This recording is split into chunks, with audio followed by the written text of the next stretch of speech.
Welcome back, everybody, to the Quad from our Jerusalem studios with two guest hosts this week. With me is Shama Meshtali, activist, think tank, part of the Atlantic Council, half Muslim, half Jewish, 100% Zionist. That's your description. Thank you for being with us for the whole month of June and maybe even July.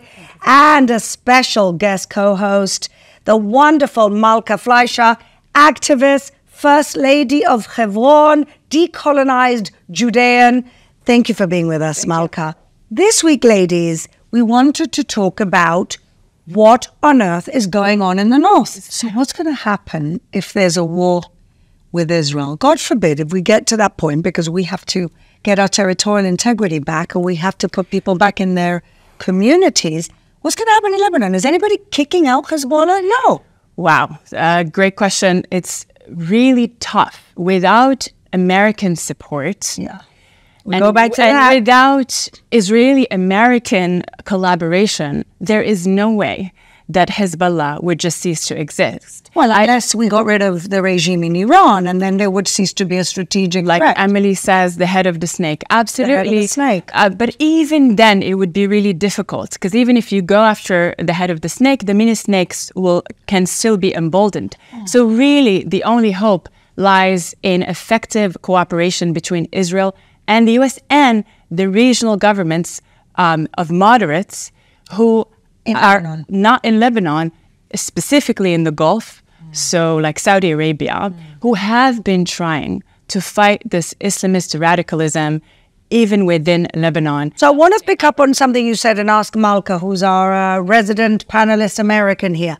Shama speaks about the fact that Israel and America have to be like ironclad in order to deal with all these threats.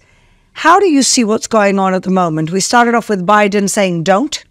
And now, basically, this week said, if you go into war with Hezbollah, you're on your own. Well, in my opinion, I never thought of myself as like an American representative, but I would say that if I had to analyze the situation, I would say that I think that there's really two Americas.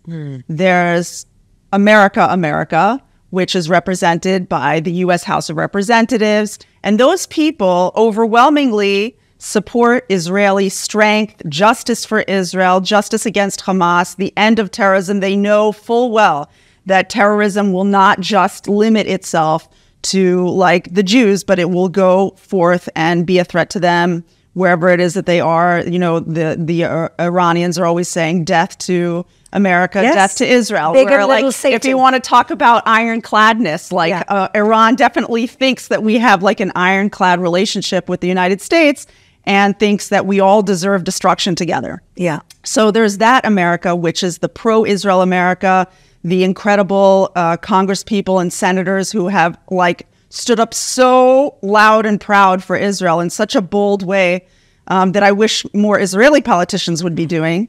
Yeah. And then, of course, there's like the Biden administration America, which has an obsession with restraining Israel, has some kind of like financial and other power plays going on in the region that keep it, that want to make sure that Israel stays like a little serf in its big kingdom. And that is the America that is like facing a big question mark actually right now. I just don't see we were talking about this. I don't see the logic in terms of psychological warfare for the administration to say, you're on your own, especially when we know that Iran are backing Hezbollah. So essentially, you could look at this as a proxy war, Iran versus America, good versus evil, through Hezbollah and through Israel. But they're saying, we're not in the fight. It just seems, I don't know. America wants to play all the fields because then it can maintain all the control. I mean, we all know that the United States was doing fantastically with its sanctions against Iran, and everything was moving in the right direction. And then the Biden administration comes and yanks out all the sanctions. And basically, we all know that Iran, either it is about to have a nuclear weapon or it has a nuclear weapon.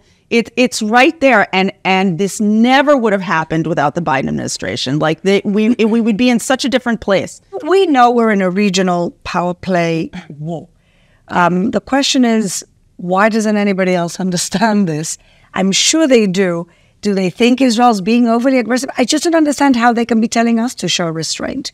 What would America be doing if, missiles today, month of June, apparently, it was quadruple the amount of missiles than all the previous months that we've been receiving. They've killed people.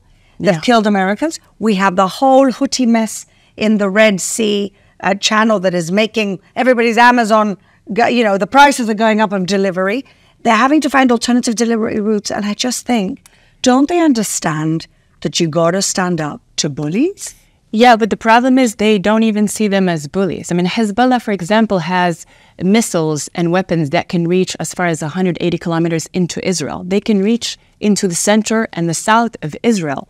But in the US and in the West, Hezbollah, like all of these other Iranian proxies, are seen or are represented as these small militia groups, small resistance movements that are really just fighting for minority groups.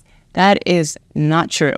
These are terrorist organizations that have become governing bodies that are interested in a new order for the region and for the world. And the order is America out and Israel out.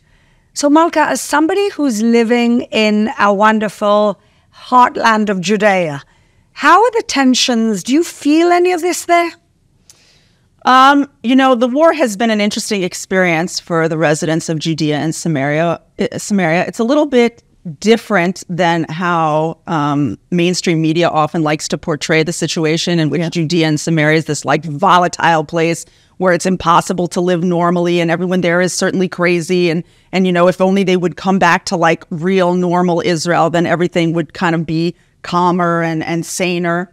Well, we know how that worked in Gaza. Judea and Samaria has actually been remarkably quiet throughout the course of this war. Rockets have not been landing in Judea and Samaria. They've been landing in regular Israel. At the beginning of the war, across Judea and Samaria, we took in refugees from Gaza, from the north. Some of them stayed. Wow. Now we're dealing with a little bit of a repercussion, I guess, of the war, which is that now the current administration is trying to reopen the doors to Palestinian Authority workers in Judea and Samaria and encourage a return, basically, to the kind of relationships that took place prior to October 6th. If nothing happened. 6th, but we're not having it. The residents of Judea and Samaria have learned very well. We saw exactly what happened on October 7th, and we are not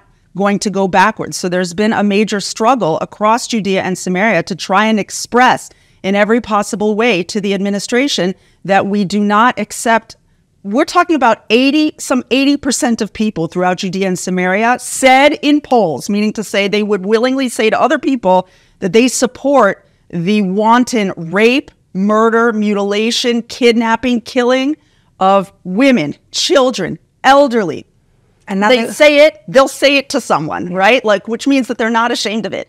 When do you remember 80% of any group of people saying, we think this one thing? That is an overwhelming support for a certain ideology. And here we're talking about approximately 80%, a little bit less than 80% of people saying we support terrorism against Jews just cause. And so we're not ready. It's not that we're not ready. We have closed the door. We have closed the door to the idea that we are going to accept back into our midst anyone who would hold on to an ideology like that. We are post-October 7th, people. Yeah, right. That's the tragedy of this global movement emboldening terrorism and emboldening Hamas, because they're actually hurting Palestinian people. And civilians, the farmers. I mean, I remember meeting Palestinian farmers in Judea and Samaria, and they would tell me, before wars, for example, this meeting happened right after May 2021, right? If you remember what happened. And before that war, these farmers would go into communities and sell their produce and have really positive relationships. And even they would tell me, as Palestinians, we feel safe being with these neighbors, with these communities, going in and out, and we feel actually protected. So if an outsider moves into the community and tries to target us, we have our friends in the community who call the army, call the police and say, you gotta have this person's back because we know this person. We can back up this person, stand behind them, and so that's. And now you have a guy who walks into Kalkilia last week to get some fruits and vegetables for his shop, and he gets brutally murdered. So you know, right. Unfortunately, Unfortunately, also in Judea and Samaria, we kind of, you know, we are painted so erroneously and so frequently as these like dogmatic iron walls, and you can't speak to us, and we don't negotiate with anyone over anything, and we hate everyone, and it's so false. You know, where I come from in Judea, there's a lot of very, very moderate people who have worked for years and years with local populations on private projects, public projects, whatever, all kinds of regular life stuff. And we were waiting after October 7th to start receiving the phone calls. Listen, I'm out in a field right now. I can't, let's even say you feel endangered to say out loud. You're like, I'm out in a field somewhere by myself, and no one can hear me. And I just needed you to know, David, that I worked with for 25 years, I need you to know that I do not stand for this. And nothing came? We waited for muhtars of local villages to be like, listen, we have like 50% of our people work inside your communities. We just want you to know we're distancing ourselves from this. And they didn't? Zero. Wow. Zero phone calls. I'm involved heavily in this issue. I know you are. So I have been like listening to people.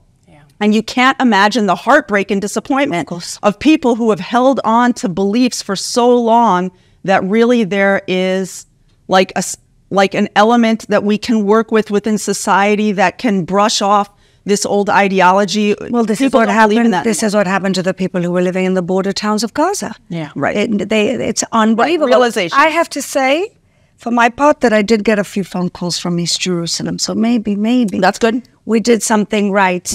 And now, for a very interesting and popular segment, Scumbag of the Week. Malkah, this is your first Scumbag of the Week, even though for years you've been pointing them out. According to your X account, which I follow avidly, everybody follow her. Who's your scumbag this week? So I'll be honest with you, Flora, as a first-time scumbag outer, it's like a little bit uncomfortable for me to talk about someone as a scumbag. So I'm going to pivot and just talk about somebody that I would like to criticize a little bit for this week. Disappointee of the week? Someone disappointed me this week.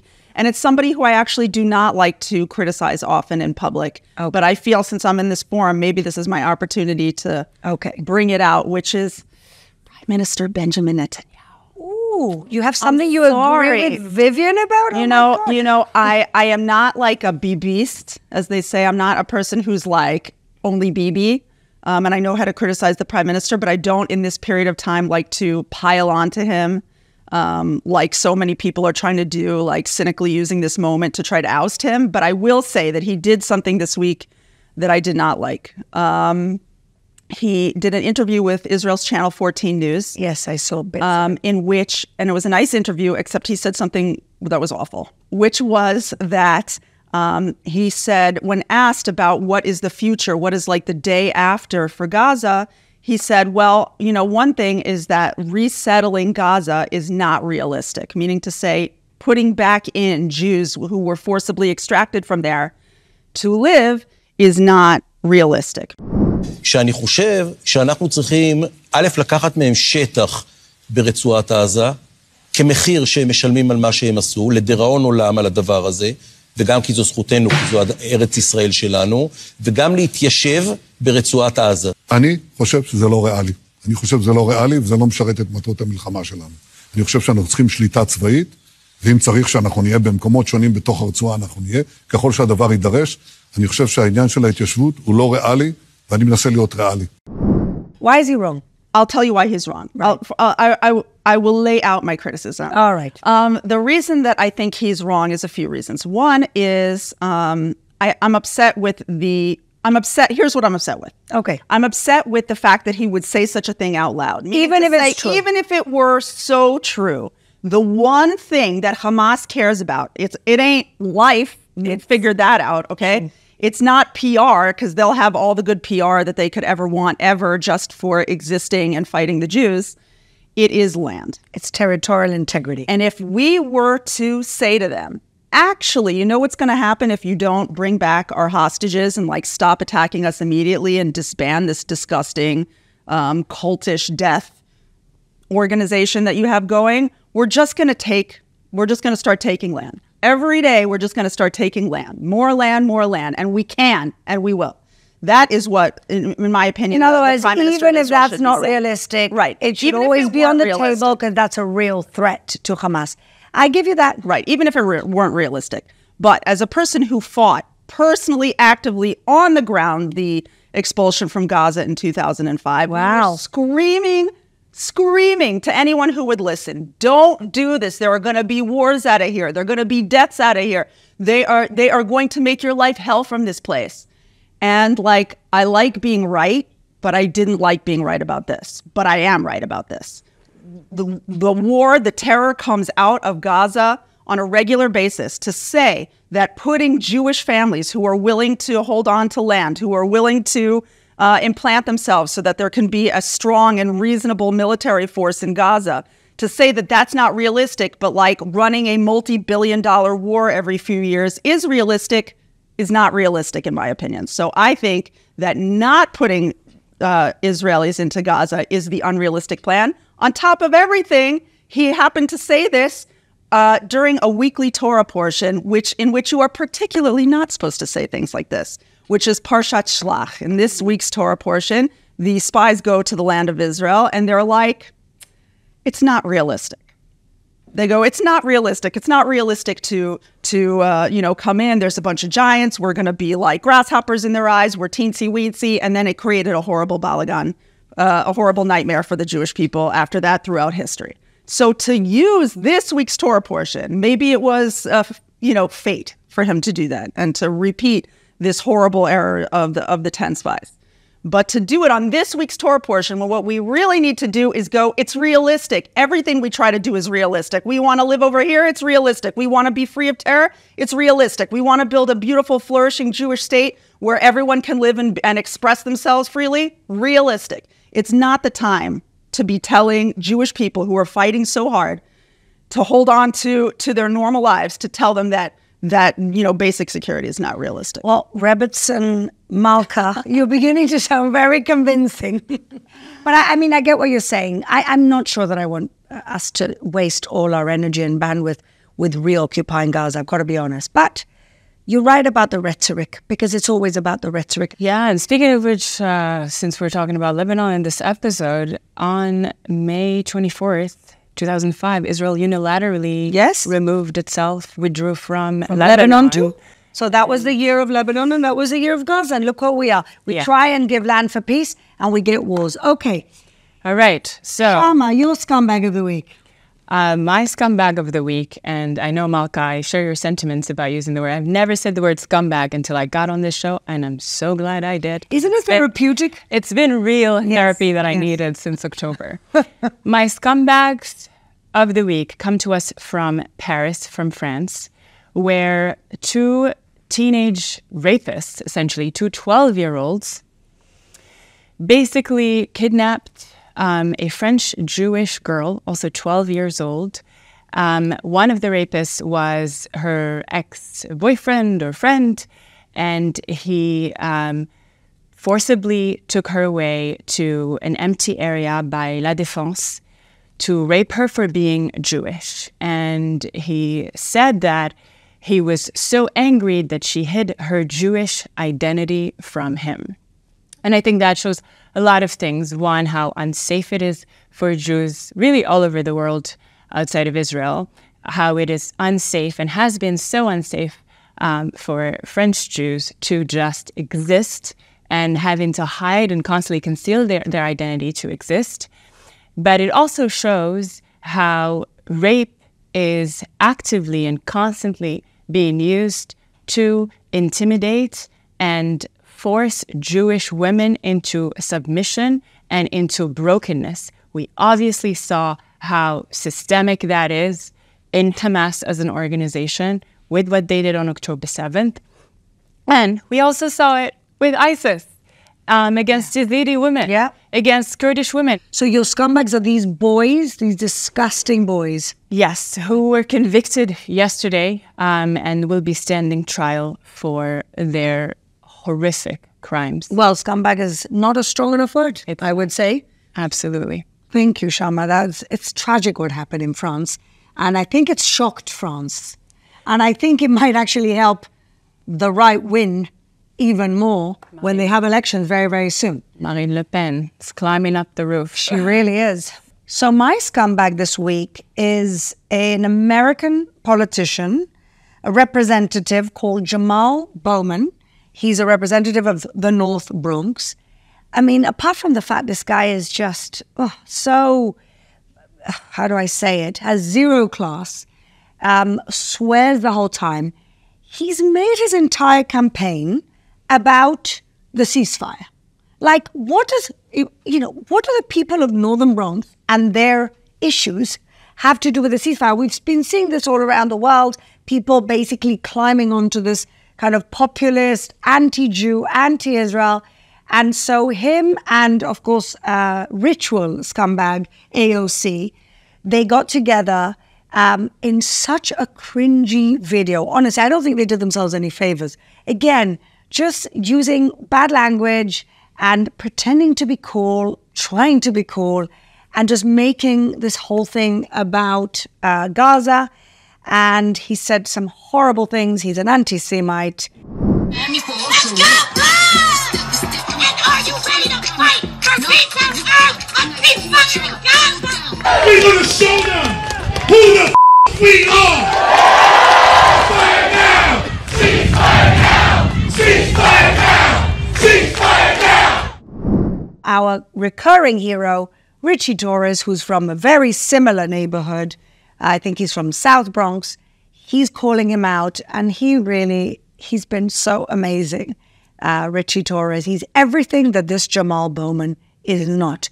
So he's my scumbag of the week. And ladies, as every week, we try and finish on a positive note, put a little bit of light onto a very dark time for us people, for us Jewish people. We want to talk about our heroes of the week. So, starting with you, Shama, who's your hero this week? My hero of the week is actually a dear friend of mine. Her name is Michal Biton, and she's a spiritual leader in New York City, leads something called the Downtown Minyan. And she's also a sociologist who has specialized in studying American Jewry and Syrian Jewry in New York. And she wrote an incredible piece on CNN. I saw that. Yeah, really detailing this moment and what it means and what it carries for the Jewish community, specifically for young people. Downtown Minyan is known to be a really young minyan, young space where there are a lot of progressive and liberal young Jews. And she described this feeling of betrayal that we alluded to earlier, of how this young Jewish community is being canceled everywhere for being Jewish. And she described to CNN how that's actually fueling and renewing and reinvigorating Jewish identity. It's incredible. Which is, obviously, it's bittersweet how it's happening. Yeah.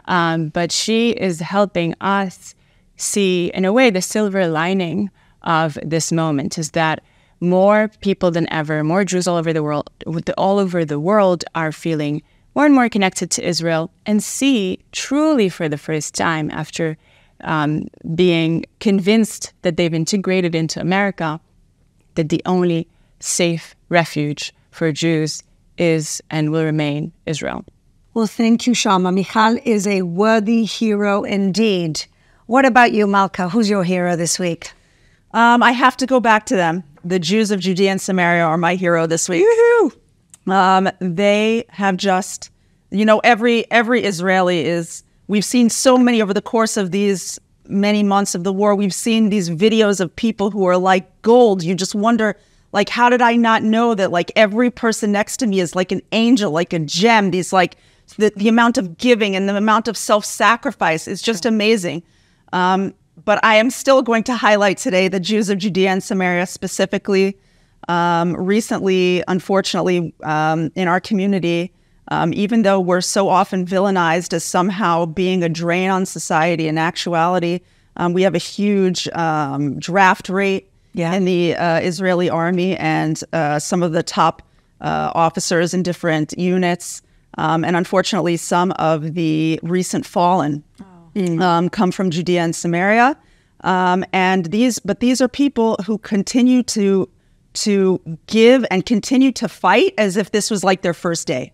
Wow. They get up in the morning and they're excited for the state of Israel, and they believe in the IDF, and they serve with all their might, and they will call out the enemies on the outside, and they will call out the enemies on the inside, and they will struggle, and they get denigrated, and they get insulted, and they get sidelined, and othered, treated like they are not the treasures of society as that they are. But they have such an incredible strength of belief and faith in what this project is, not just for themselves, but for everyone else, including the people that don't agree with them and don't like them.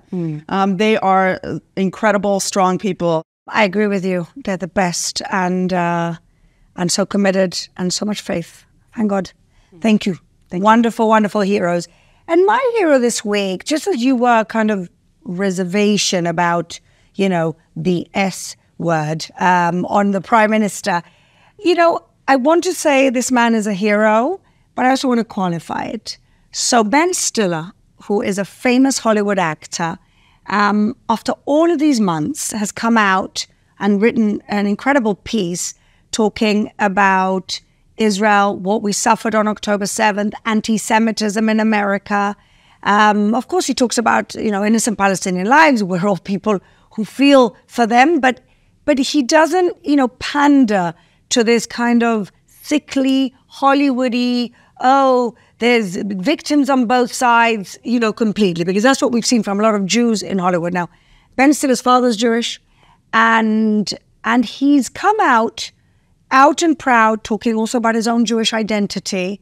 And so I want to make him my hero, but I just feel, where's everybody been for the last 8 months? Yeah. I'm happy he's done it.